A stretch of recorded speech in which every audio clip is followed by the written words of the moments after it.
सुन लो मेरी बातों में बड़ी बात, वोट की ताकत जान के कर लो देश का विकास। संविधान को पता, चुनकर काबिल नेता अब दोस्त को ये बता। सारे जहां से अच्छा हिंदुस्ता हमारा, सारे जहां से अच्छा हिंदुस्ता हमारा, सारे जहां से अच्छा। मैं हूं शम्स तबरेज़ कासमी और आप देख रहे हैं मिल्लत टाइम्स। हम इस वक्त सीमांचल के दौरे पर हैं। बिहार, बंगाल और उत्तर प्रदेश समेत मुल्क की मुख्तलिफ रियासतों की सियासी सूरत हाल आप तक पहुंचा रहे हैं। इस वक्त हम एक ऐसी जगह पर मौजूद है जहां बिहार और बंगाल की सरहदें मिलती है और आपको मालूम है कि हिंदुस्तान की सियासत में उत्तर प्रदेश के साथ बिहार और बंगाल का बहुत खुसूसी किरदार होता है। जो भी हुकूमत बनती है उसमें बिहार और बंगाल दोनों रियासतें नुमाया किरदार अदा करती है। तो इस वक्त हम एक ऐसी जगह मौजूद है जहाँ से बंगाल की सरहद करीब है और बिहार का आखिरी हिस्सा है और हमारे साथ दो सीनियर सहाफ़ी मौजूद हैं, जिनमें से एक बंगाल की सियासत का खुसूसी तज्ज़िया करते हैं, जानते हैं, चीज़ों को करीब से वो जानते हैं, और दूसरे बिहार के सहाफ़ी। हम बात कर रहे हैं जनाब नूरुल्लाह जावेद साहब की। आप यूएनआई के सहाफ़ी हैं और बंगाल में क़याम पज़ीर हैं, वहाँ के तज्ज़िया निगार हैं और बहुत गहराई से जानते हैं बंगाल की सियासत को। हमारे साथ दूसरे सीनियर सहाफ़ी रिजवानुल हक कासमी साहब मौजूद है। आप रोज़नामा राष्ट्रीय सहारा के साबिक़ सीनियर सब एडिटर हैं, तज्ज़िया निगार हैं और बिहार की सियासत पर खुसूसी तजर्बा रखते हैं। तो नूरुल्लाह जावेद साहब, शुरुआत आपसे ही हम कर रहे हैं कि बंगाल की सियासत में इस वक्त क्या हो रहा है? क्या 2019 का जो नतीजा आएगा लोकसभा इलेक्शन में बिहार का, तो क्या वैसा ही आएगा जैसा 2014 में आया था? ये इस वक्त मुख्तलिफ होगा, यानी बीजेपी वहाँ मजबूत शक्ल में उभरेगी? शुक्रिया सबसे पहले कि आपने मुझे मौका दिया और माशाल्लाह आप इलेक्शन पे मुसलसल अच्छी कवरेज कर रहे हैं और गैर जानिबदारी से आप मसाइल को और इलेक्शन के पेश कर रहे हैं। जहाँ तक बात मगरबी बंगाल की है तो मगरबी बंगाल में इस मरतबा रिजल्ट बहुत हैरान कुन होने वाला है।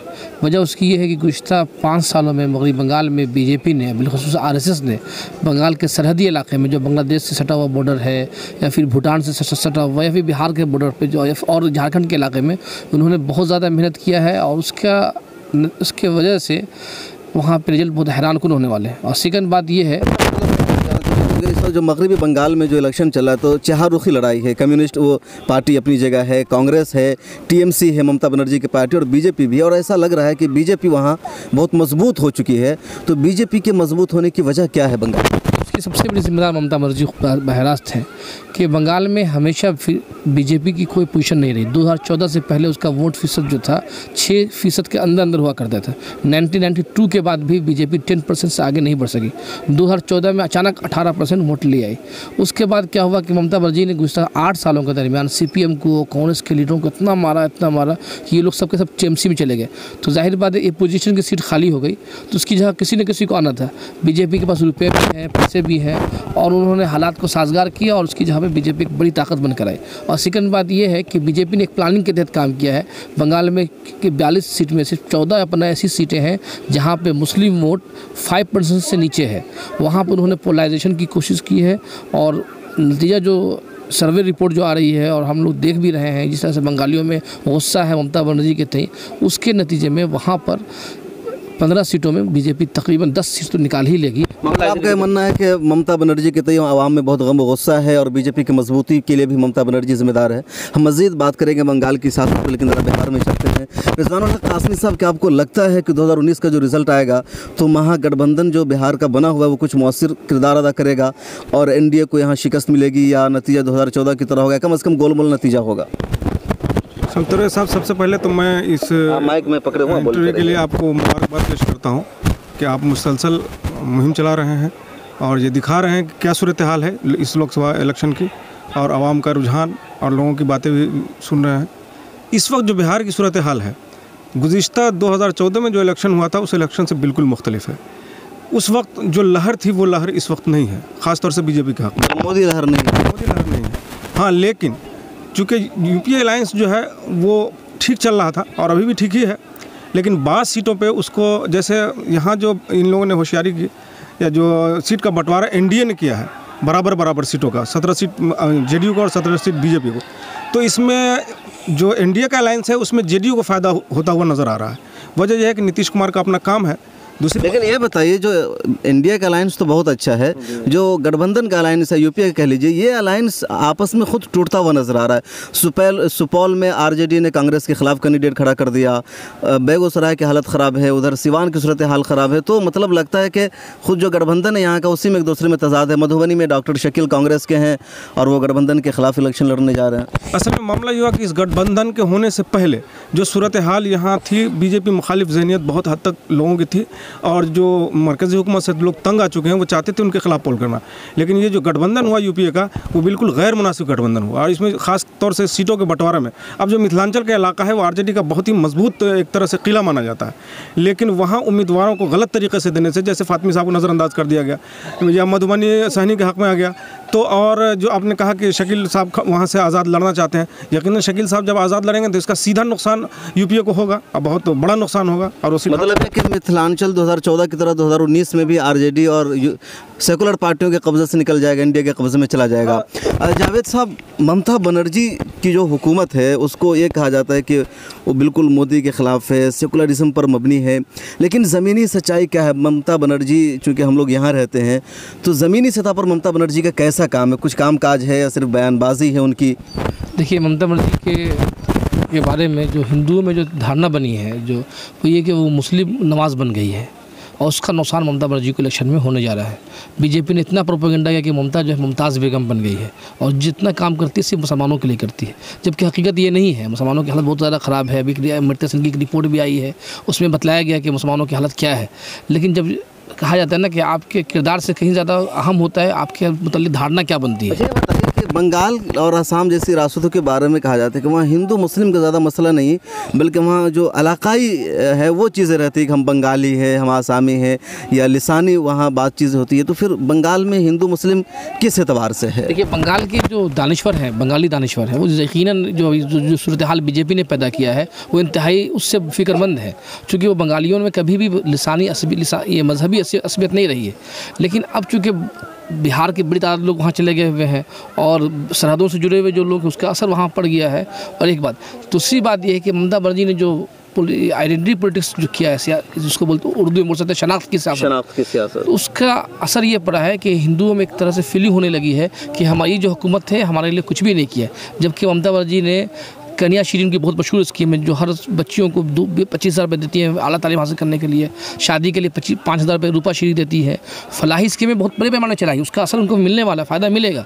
लेकिन क्या हुआ कि जब आप पोलराइजेशन करते हैं किसी, अब एक पोजीशन वोट जब एक मुत्तहिद होगा तो उसका नुकसान हुक्मरान महाज को हो जाता है, क्योंकि पोजीशन वहाँ कमज़ोर हो चुकी है, CPM कमज़ोर हो चुकी है, कांग्रेस का वजूद ख़त्म हो गया हुआ है, तो उसका फ़ायदा बीजेपी को मिलेगा। ममता बंगाल में बीजेपी मजबूत हो रही है, लेकिन आपको क्या लगता है इस इलेक्शन में ममता बनर्जी की कुल कितनी सीटें निकल पाएगी? ममता बनर्जी अपनी सीट जो है 34 सीट इस मरतबा है उसको बरकरार रख पाएंगी, लेकिन उनका वोट फीसद कम होगा। रिजवान साहब, ज़रा हमें ये बताइए कि बिहार में नीतीश कुमार मतलब तरक्की का चेहरा माने जाते हैं। सच्चाई भी है कि उन्होंने बिहार में कुछ काम कराया है, लेकिन जब से वो एनडीए में दोबारा शामिल हुए हैं, बीजेपी के साथ गए हैं, तो यहाँ का जो मुस्लिम वोट्स बैंक है या जो दलितों का तबका है उनसे नाराज़ है, जो सेकुलर फोर्सेज है वो उनसे नाराज़ है। तो क्या 2014 में एनडीए को या नीतीश कुमार को इसका नुकसान होगा और उनका जो जितना भी वोट बैंक था तरक्की के नाम पर सब उनसे ख़त्म हो जाएगा, इधर मुंतकिल होगा, या अब भी उनको मिलेगा? नहीं, ये नहीं कहा जा सकता कि उनका वोट बैंक इसकी वजह से ख़त्म हो जाएगा। तरक्की के नाम पे तो उनको वोट मिलेगा, जो उन्होंने काम किए हैं काम का क्रेडिट तो होगा उनको, लेकिन हाँ उससे कुछ नुकसान नीतीश कुमार को ज़रूर होगा। लेकिन इस वक्त जो आपने देखा होगा या पढ़ा होगा, जो उन्होंने मैनिफेस्टो जारी किया है या अभी उनका एक तवील इंटरव्यू चला है नीतीश कुमार का, जिसमें उन्होंने वाज़ेह तौर पे कह दिया है, ख़ास तौर से बाबरी मस्जिद के राम मंदिर के ताल्लुक़ से, कि हम ये बीजेपी का अपना ख्याल है, या इसी तरह के 3 तलाक़ का मामला है जो काफ़ी मुतनाज़ है, जो बीजेपी मुसल्लत करना चाहती है, उसके ख़िलाफ़ बिल ला करके। तो नीतीश कुमार ने वाज़ेह तौर पे कह दिया कि भाई ये बीजेपी का अपना मौक़िफ़ हो सकता है। नीतीश कुमार कहना है कि बीजेपी के साथ हमारा अलायंस है, लेकिन कुछ चीज़ों में हमारों से इख्तलाफ इत्तेफाक नहीं, राम मंदिर हो 3 तलाक़ हो। ये बताइए कि तेजस्वी के बारे में कहा जा रहा है, जो उन्होंने कैंडिडेट उतारे हैं उल्टा सीधा उतारा है, जो विनिंग पोजीशन में जो कैंडिडेट जहाँ से थे वहाँ से उसको टिकट उसने नहीं दिया, जहाँ जो जीतने वाले नहीं थे या नए कैंडिडेट को ला करके वहाँ उसने डाल दिया। तो एक बन रहा है कि तेजस्वी जो है वो इलेक्शन को सीरियसली नहीं ले रहे हैं या एनडीए के हैंडओवर करना चाहते हैं बिहार को। क्या सच्चाई है? हाँ, इस बारे में कहा जा सकता है कि वो बिल्कुल संजीदगी से इस इलेक्शन को नहीं ले रहा है। खुद उनका भाई उन पर ये इल्ज़ाम लगा रहा है कि जो लोग आरजेडी से जुड़े हुए रहे हैं, जिन्होंने ज़मीनी सतह पर मेहनत की है, इस लोकसभा के टिकट में इसने तेजस्वी ने उनको नज़रअंदाज किया। जैसे आप देख सकते हैं सीताराम यादव सीतामढ़ी से थे, वो उसको उन्होंने नज़रअंदाज कर दिया। इसी तरीके से फातिमी को उन्होंने नज़रअंदाज किया, और कई जगह पे जो लोग मेहनत कर रहे थे और आरजेडी के ज़मीनी लीडर माने जाते थे, उन्होंने इस अलायंस में बिल्कुल उसको नज़रअंदाज किया टिकट देने में, और इसका उनको सीधा नुकसान यकीनन उठाना पड़ेगा तेजस्वी को। और जो लीडरशिप उनकी उभर करके सामने आ रही थी, बिल्कुल ऐसा लगता है कि वो अपने आप को इसमें बरकरार नहीं रख पाएंगे। अच्छा नूरुल्लाह जावेद साहब, जो बंगाल की सियासत है, तो क्या बंगाल में जो वोट की बुनियाद होती है क्या होती है? जैसे बिहार में है तो यहाँ कास्ट सिस्टम है, मतलब ज़ात की, पासवान कहते हैं कि हमें अपनी बरादरी का वोट मिलता है, मांझी कर अपनी बरादरी, तो बहुत ज़्यादा बिहार यूपी में ये हावी है। बंगाल में जो वोटिंग की बुनियाद है वो क्या है? देखिए, बंगाल 2014 तक बंगाल के जितने भी इंतखाब हुए रोटी कपड़ा मकान के सवाल पे हुआ है। वर्करों की मजदूरी क्या होगा, कारखाने में कितना काम होंगे, ये बुनियाद बनता था। लेकिन 2016 के बाद 2016 के असेंबली इंतखाब में बीजेपी को सीटें नहीं मिली, सिर्फ 2 सीट मिली पूरे 294 सीटों में। लेकिन बीजेपी ने इलेक्शन के मूड को बदला है, लोगों के मिजाज को बदला है। जैसे आज ही अमित शाह बंगाल में थे, वो बार बार एनआरसी को दोहरा रहे हैं, बार बार ये बोल रहे हैं कि बंगाल में बांग्लादेशी इन कर गए हुए हैं। हालांकि जब बात बंगाल का जो बंगाली है, बंगाली वहाँ बंगाल में 2 तरह के लोग होते हैं, बंगला बोलने वाले और एक है हिंदी बोलने वाले या उर्दू बोलने वाले। हिंदी बोलने वालों की सियासत का स्टाइल अलग है और बंगला बोलने वालों का स्टाइल अलग है। तो जब एनआरसी में बात करते हैं तो बंगालियों में ज़्यादा ये एट्रैक्टिव नहीं होता है, क्योंकि बंगाली कभी नहीं चाहेंगे कि कोई हमारा दूसरा बंगाली, चाहे वो मुसलमान ही क्यों ना हो, उसको वो तकलीफ़ में जाए। लेकिन ऐसा नहीं कि बार बार दोहराने से क्या होता है कि कहीं ना कहीं हवा बन जाती है। मोदी भी कल तकरीर किए, वहाँ कल थे वहाँ मोदी, आज अमित शाह है वहाँ पे आए, 2 रैलियाँ की, दोनों रैली में उन्होंने एनआरसी को फोकस किया और कहा कि हम लाएंगे, दरअंदाजों को भगा देंगे। तो अब धीरे धीरे बंगाल में भी पॉलिटिकल स्टाइल जो है हिंदू मुस्लिम होने जा रहा है, हो गया, बन गया। यहाँ भी आसाम की तरह यहाँ भी बाहरी लोग हैं और उसको बाहर निकाला जाएगा। तो क्या आपको लगता है कि उसका कुछ मतलब वाकई में आवाम पर फ़र्क पड़ेगा? ये लोग अपनी तकरीर करके गुजर जा रहे हैं, ज़मीनी मतलब क्या वहाँ सच्चाई है? जब जहर आप जब बोते हैं तो जहर आपको अभी लगता है कि जहर काम नहीं करेगा, लेकिन धीरे धीरे जहर अपना असर दिखलाए। अच्छा, वो कम्युनिस्ट पार्टी की बंगाल में और कांग्रेस की क्या पोजीशन रहेगी? लोग बिल्कुल ख़त्म हो गए हैं या कुछ जो जैसे बीजेपी मजबूत हो रही है, ममता बनर्जी, चूँकि ममता बनर्जी को काफ़ी दिन हो गए, तो जब कोई हुकूमत ज़्यादा दिन रह जाती है तो फिर धीरे धीरे उभर जाती है। जैसे बिहार में लालू प्रसाद ख़त्म हो गए थे लेकिन फिर उभर गए हैं, तो क्या कम्युनिस्ट पार्टी और कांग्रेस वहाँ उभर रही है, अभी भी वो ख़त्म है, नक्शे से गायब है? देखिए, इलेक्शन से पहले ये बात थी, दोनों पार्टियाँ इत्तेहाद करने वाली थी, सीटों की तकसीम होने के करीब आकर नहीं हो पाया। अगर ये दोनों जमातें इत्तेहाद कर लेती तो बीजेपी 3rd पोजीशन पे चली जाती है और ये इत्तेहाद 2nd पोजीशन पे चला आता है। लेकिन अब इन दोनों ने इत्तेहाद नहीं कर बहरास बीजेपी को फ़ायदा पहुंचा दिया है। मतलब बीजेपी बंगाल में 2nd पोजीशन पे रहेगी और ये लोग 3-4 नंबर पर जाएंगे। रिजवान साहब, मुझे ये बताइए ज़रा सा कि बिहार की सियासत में एक नई एंट्री हो रही है। सीमांचल में मजलिस-ए-इत्तेहादुल मुस्लिमीन आ गई है और वहाँ अख्तरुल ईमान इलेक्शन लड़ रहे हैं, काफ़ी मजबूत भी दिखाए जा रहे हैं वो सर्वे में। तो आपको क्या लगता है कि किशनगंज से अपनी सीट निकाल पाएंगे या सीमांचल के जो वोटर्स हैं वो उनको कबूल करेंगे? हाँ, जो जाहिर सी बात है, MIM का जोर है वहाँ और मुकाबले में है अख्तरुल ईमान और जो उनके मुकाबले में महमूद अशरफ हैं, दोनों आदमी मुकाबले में हैं। अब तो कांग्रेस वहाँ मुकाबले में नहीं है, उम्मीदवार की वजह से कांग्रेस वहाँ मुकाबले में नहीं है। वहाँ मुकाबले में अख्तरुल ईमान है और महमूद अशरफ ही मुकाबले में है, चूँकि वहाँ भी अंदरूनी तौर पे कांग्रेस खीमों में तकसीम होता हुआ नज़र आ रहा है। ख़ासतौर से मौलाना असरार साहब के किसी, जैसे ज़ैदुर रहमान साहब की टिकट की बात थी, ये लोग की बात थी, तो ऐसा लगता है कि अंदरूनी तौर पे मतलब ये लोग आपस में खीमे में बटे हुए नज़र आ रहे हैं। और जाहिर सी बात है, जब खीमे में बटेंगे तो इसका सीधा नुकसान कांग्रेस को होगा। ये बताइए मुझे कि 2014 में मोदी लहर को सीमांचल ने रोका था, यहाँ से 40 में से 32 सीटों पर एनडीए का कब्जा हुआ था, 8 सीटों में से 6 सीटें सीमांचल की बीजेपी को नहीं गई थी। इस मर्तबा क्या होगा? मतलब सीमांचल में मोदी लहर रुकेगी या कहाँ मोदी लहर रुकेगी, या मतलब किस एरिया में बीजेपी की ज़्यादा सीट आएगी, किस एरिया में गठबंधन की ज़्यादा सीट आएगी, क्या लगा? नहीं, सीमांचल का तो जो इलाका है यहाँ यही उम्मीद की जा रही है कि एनडीए को सीट कम आएगी महागठबंधन सीमांचल में।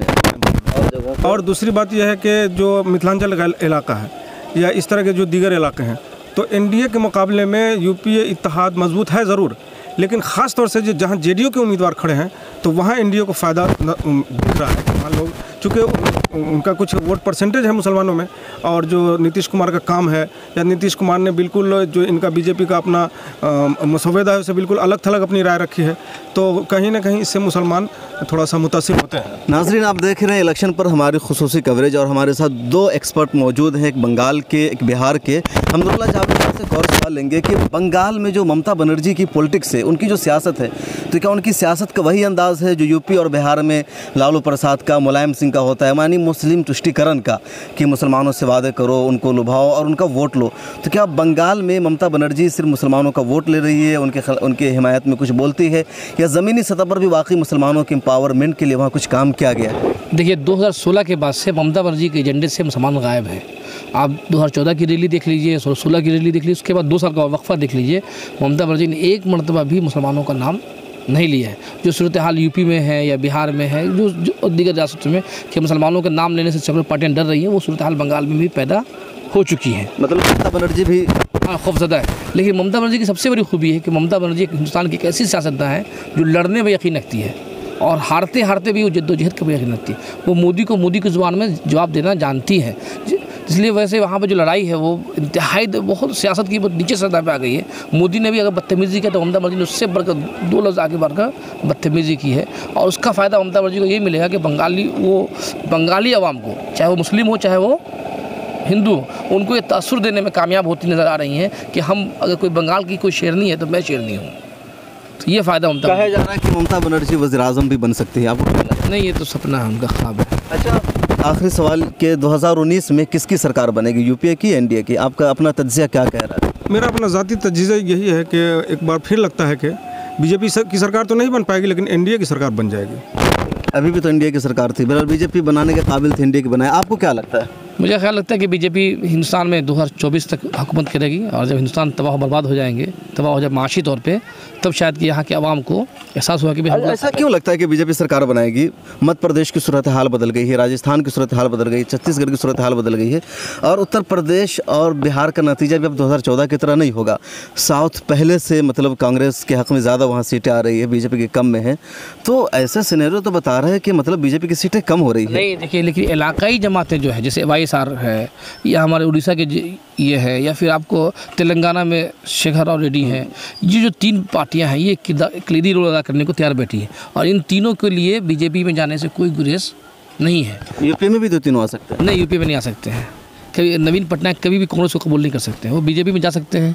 YSR कांग्रेस के नहीं से निकाले हुए हैं, नहीं जा सकते हैं। तेलंगाना वाले शेखर राव रेड्डी भी कांग्रेस पर मुखालिफ है। ममता कांग्रेस के मुकाबले में बीजेपी के करीब ज़्यादा है। अच्छा, ये बताइए मुझे कि आखिरी सवाल आपसे होगा कि अगर यूपीए, मान लीजिए आप तो कह रहे हैं कि एनडीए हुकूमत बनाएगी, लेकिन अगर यूपीए कुछ सीटें ले आती है और तो ज़रूरत पड़ती है अगर ममता बनर्जी के अलायंस की, तो क्या ममता बनर्जी 2004 में कांग्रेस के साथ आई थी, इस मरतबा फिर आएगी कांग्रेस के साथ? ममता बनर्जी जाएगी कांग्रेस के साथ। तो ये रहा आज का हमारा स्पेशल प्रोग्राम, जिसमें नूरुल्लाह जावेद साहब ने बंगाल की सूरत हाल से हमें आगाह किया और बताया कि बंगाल की कैसी सियासत हो रही है। दूसरी तरफ हमें रिजवानुल हक साहब ने बताया कि बिहार में क्या ज़मीनी सूरत हाल है, और ख़ासतौर से बिहार के लिए जो क्या बोलते हैं कि तवज्जो की बात है, या जिस पर गौर खौज होना चाहिए कि महागठबंधन का जो किरदार रहा है वोटों की टिकट की तकसीम को लेकर वो सही नहीं रहा है।